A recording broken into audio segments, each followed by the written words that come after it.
Tonight on the docket, America's third war. It isn't enough for the president, for the secretary of state, and for the war hawks in Washington that this country is ensnarled in two illegal wars, one in Iraq and one in Afghanistan, wars that have cost at least $1 trillion, wars that have killed thousands of Americans and an untold number of foreign innocent civilians. They want more bloodshed. For weeks, Libyan rebels have been fighting to overthrow their brutal dictator, Colonel Gaddafi. Yet all of a sudden, the international community has decided to intervene violently, and the U.S. won't be left behind.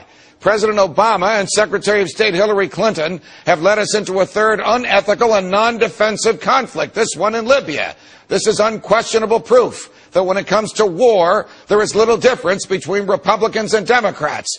Both parties' leadership are power-hungry and bloodthirsty, as there is no logical, ethical, or reasonable argument, certainly no lawful argument, for our wars in Iraq, Afghanistan, and now Libya.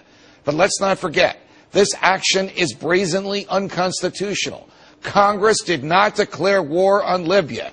And what you may not know is that more time was spent at the Constitutional Convention when they wrote it in 1787 debating who or what the new government would initiate rather than on war. On no other topic was discussed more than war. It is clear beyond dispute that the Constitution says only Congress can declare war. And war can only mean the governmental use of military assets for violence. Ask anyone on the ground, even Western journalists, if firing 120 Tomahawk missiles is not an act of war. Only completely perverted logic could conclude that our actions in Iraq and Afghanistan and now Libya are not acts of war that constitutionally require a formal declaration by the Congress.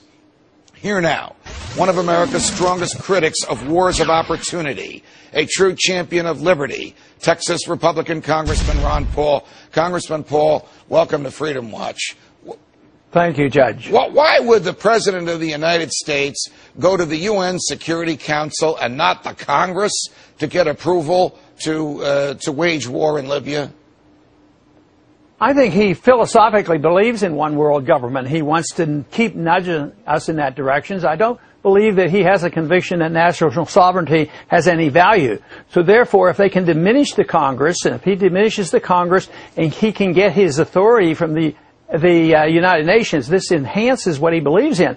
But he's not alone. You know, the leadership in both parties have been nudging in that direction for a long time. Well, why are the leadership in both parties, particularly Congressman Paul, the congressional leadership, not protecting congressional turf? Why isn't Congress or Speaker Boehner saying, you can't do this, only we can do it? You didn't even come to us. You went to those characters on the Upper East Side of Manhattan. Who's there besides you and Congressman Kucinich to protect the constitutional prerogatives of the Congress?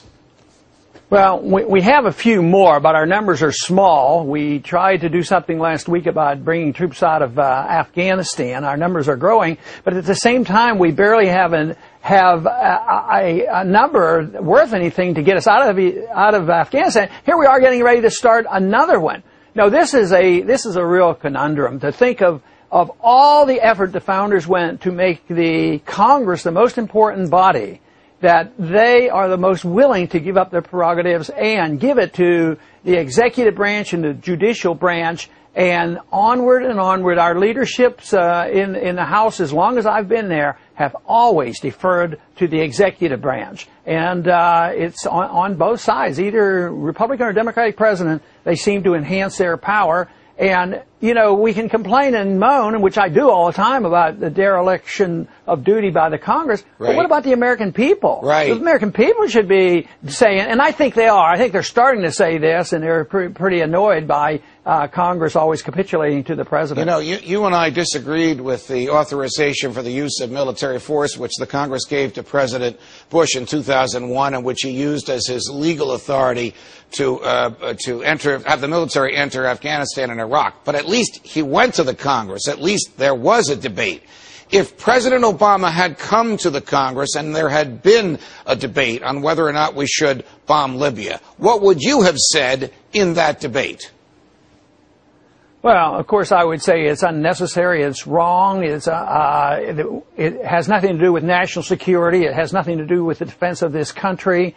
and that we shouldn't do it. It would be very costly, life and limb and dollars and everything else, and that there will be so many unintended consequences. And just think how neat it was going to be in Iraq. You know, a short war, and oil would pay all the bills, and here we are 8 years later. There's no stable government there. In Afghanistan, 10 years, it just goes on and on. Do you think, Congressman Paul, that President Obama harbors some of the same views of President Bush, and that is nation building, destroying a nation and then rebuilding it, and what the presidents believe is the Western image and likeness in the Middle East, an area that has never had democracy and doesn't understand the rule of law and can't accept the concept of individual or natural rights? Are they trying to do the impossible? Yeah, they are. They've been doing it for a long time, but I believe it started really with Wilson, you know, making the world safe for democracy, this motivation to sell it to the people. But, you know, a lot of people agree with it, and they're motivated with that, and I don't know the deep motivations of Bush or Obama, but I know the people tend to believe that, but I think there's more to do with it than just that, because I think that might be their cover. It may be that oil is an important issue here. You know, we didn't go to Rwanda for humanitarian reasons, so I'm not too sure that oil might be the real clincher here and the reason we're there. Before I let you go, what's next? I mean, is there going to be a debate on the floor of the Congress? Congressman Kucinich wants the president, who was a member of the same party, to be impeached, so there's going to be something happening. What do you see happening? Will members of Congress just look the other way, or will something happen when you all get back to D.C.? No, I don't expect a whole lot to happen, because the leadership, I see some of the Democrats who were really very, very tough on George Bush when he was starting his war in Iraq, but now they're all for, you know, Obama's war because they got permission properly from the United Nations. You know, that just seems to clinch someone. Not Dennis Kucinich. He knows better, and he will be a strong opponent, but unfortunately our coalition is not big enough to either stop the wars or prevent them from starting new wars. But I am still hopeful that the American people will wake up and join us. But monetarily, we won't be able to afford it. That's what will finally end all this, is finally when we're flat out broke. Congressman Paul, it's a pleasure. Thanks for joining us. Thank you. Congressman Ron Paul is not